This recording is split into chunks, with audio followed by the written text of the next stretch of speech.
Hi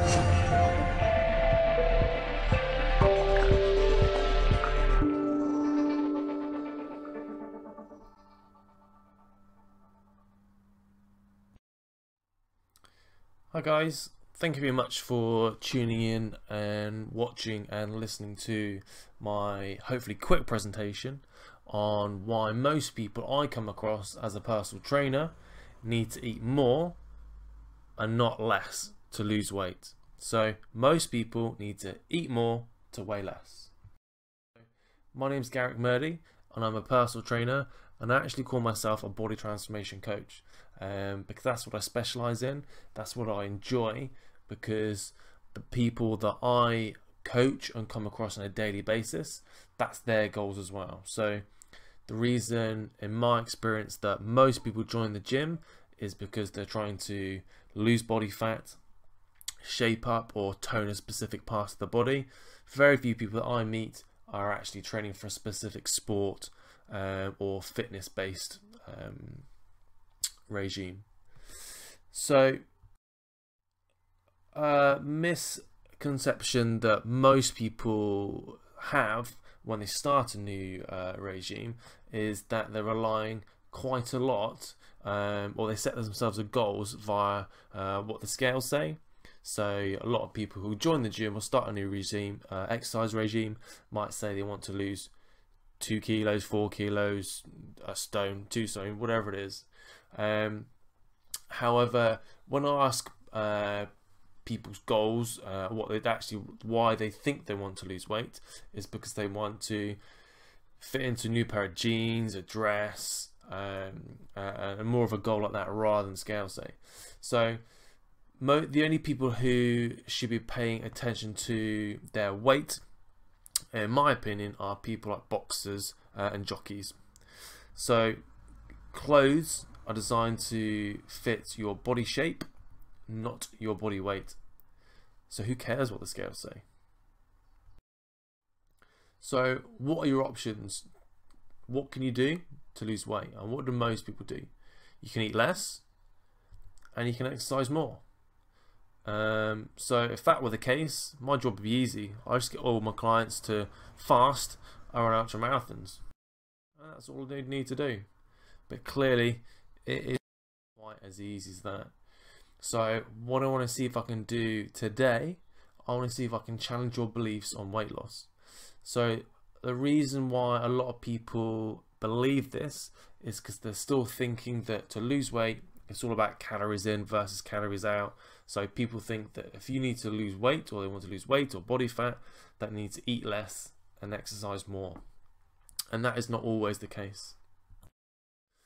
So let's give you a quick example of animals. For example, in the wild, if there's an abundance of food, for example, badgers don't get fat when there's abundance of food, we get more badgers. So how the animals they regulate their body weight, their shape and the size. They don't have exercise classes. Badgers don't have access to calorie counting, gyms, science, technology, and yet you don't see obese badgers or any other animal for that matter malnourished or severely overweight. However, humans, the clever species on this planet, we're the only, or the few species that managed to muck this up for ourselves. So, which is more important?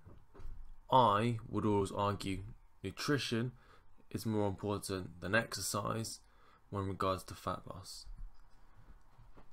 And hopefully I'm going to explain why that is. So here's my argument for why nutrition is more important than exercise. So if you are new to exercise, then you may be exercising 2 to 3 times a week. If you're already committed, you call yourself a exercise intermediate or an advanced exerciser, then you may be exercising up to 5 times a week. Now, how many times a week do you eat? Hopefully at least breakfast, lunch and dinner. So if you're eating 3 times a day, that means you're obviously exercising 21 times a week. So whether your goal is weight loss, sculpting, toning, building muscle, whatever your goal is, realistically, you should be eating 4 times a day minimum. And hopefully you'll find out later why this is the case as we go on. So this means that potentially you're eating at least 28 times a week. So if you're eating 3 times a day, that's 21. Hopefully you should be eating a minimum of 4 times a day. For me, I'm eating 4 to 5 times a day. So for me, I'm eating between 28 and 35 times a week. And I'm only exercising, for me, 4 to 5, never any more than 5. So which you do more often? Eating. So in my opinion, what is more important? The eating. So irrelevant of your body goal again, if I can change and influence the 28, 35 times a week, or even hopefully not, at least the 21 times a week you're eating, then this will have a far bigger impact on your health, body shape, irrelevant of what your goal is. And this is what separates my services from other trainers. I focus primarily on that look good approach, and this is the reason 90% of the people that I see and meet in the gym join the gym in the first place. And like I said a second ago, that if I can change and influence the 35 times a week you eat, then this will have a far bigger impact on the shape of your body, health, and even fitness, rather than solely focusing on the 3 to 4 times a week in the gym you're exercising. I help people who are spending hours exercising and don't seem to be getting anywhere. I want to help you if you're feeling frustrated and annoyed that no matter how hard you work, nothing seems to change. Do you struggle with motivation, lack of time, and don't know where to turn next? I'd like to give you a quick taste on how you can improve your health, shape and body without spending 7 hours in the week exercising, just by paying a little bit more attention to your food and lifestyle. So if you are focused but confused on the next step to take, I can help. I specialise in helping people struggle with the previous. So let's get down to some nitty gritty. This is why for me, most people need to eat more to weigh less. So when starting a new health regime, most people often seem to pluck a calorific number out of the air when choosing what foods they should eat or how many they should eat. And what you should be doing, you should first of all work out something called your BMR. So here it is. This is your BMR. It stands for basal metabolic rate.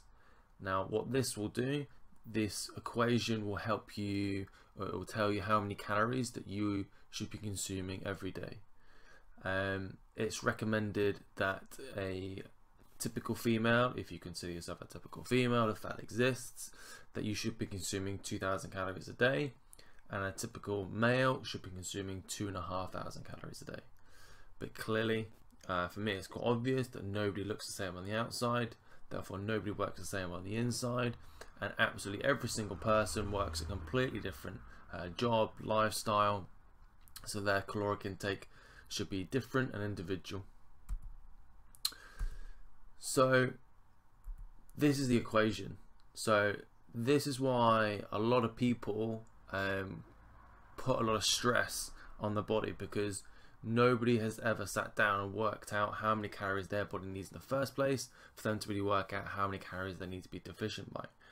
There are lots of BMR calculators you can find online, or lots of or there are a few other equations that you can do.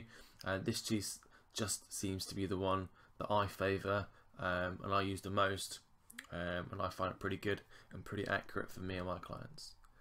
So once you've worked out your BMR, worked out how many calories your body needs, what you will then do, you then multiply this number by your activity level, depending how active you are. So if you are a sedentary person, however, who comes to the gym, let's say 2 to 3 times a week, or a mildly sedentary person, I probably should say, then you want to be multiplying that number that you had before by 1.3. A moderate person would be someone who's exercising 3 to 4 times a week, maybe up to 5. You then multiply that number by 1.5.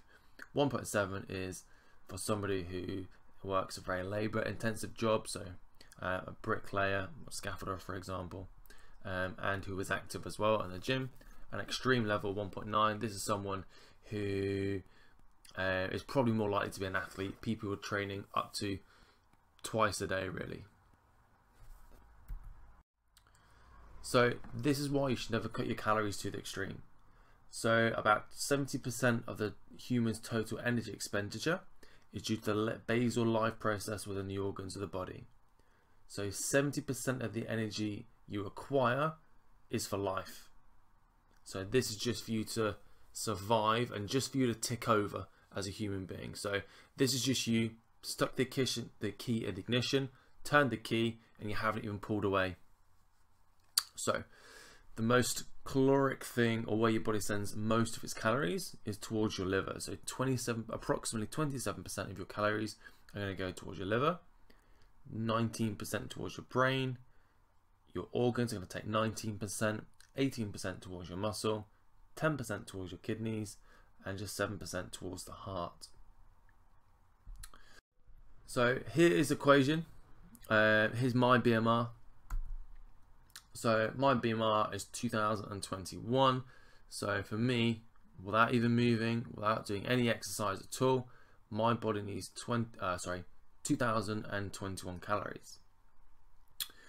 So this means that my liver needs approximately 546 calories a day. Just my liver, okay? And this will become even more important as we go later on through the slideshow. So obviously with my activity level, I'm a very active person. I live approximately 5 miles from the gym, from where I work, and it's a 10-mile round trip. So I'm cycling approximately 80, maybe 90 miles a week on top of my active lifestyle, my active job, plus the training that I do as well. So I've multiplied my BMI by 1.7, and that's going to give me a caloric goal of 3,435. So what will happen if I don't hit that 3,435 calories? That'll mean that my liver won't work properly. And that'll become, again, like I said a second ago, that'll become important later on. So if my liver doesn't work properly, that means my brain won't work properly, my organs won't work properly. That means I potentially, my body will start to fail and struggle from the inside out. So if you consider yourself an average or typical female, like we said before, then it's recommended that you should be consuming approximately 2,000 calories a day.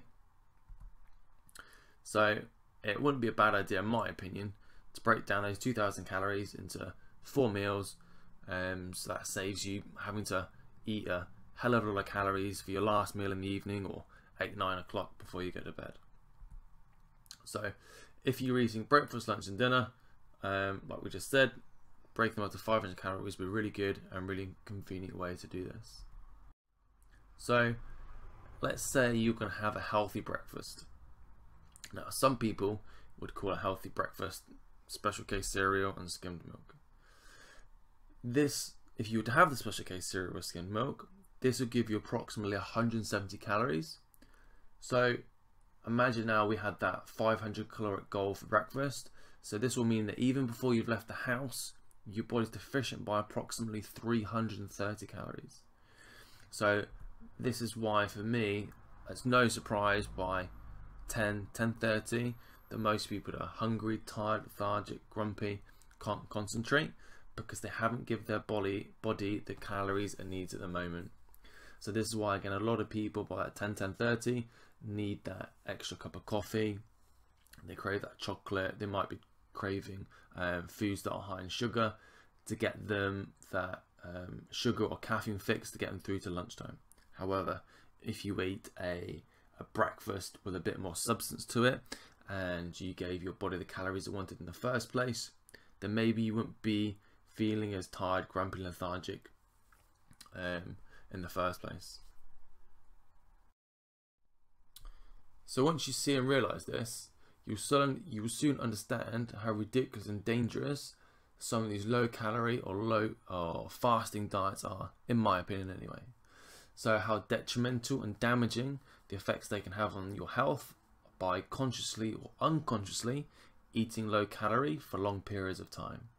So by eating low calorie for years, it's going to put an enormous amount of stress on the body without you even realizing it. So this is something I would highly recommend that everybody does, is go away, work out your BMR, whether you pinch the equation that I have in a previous video, go back and find it, pause the video and work out yours, or whether you use a different method.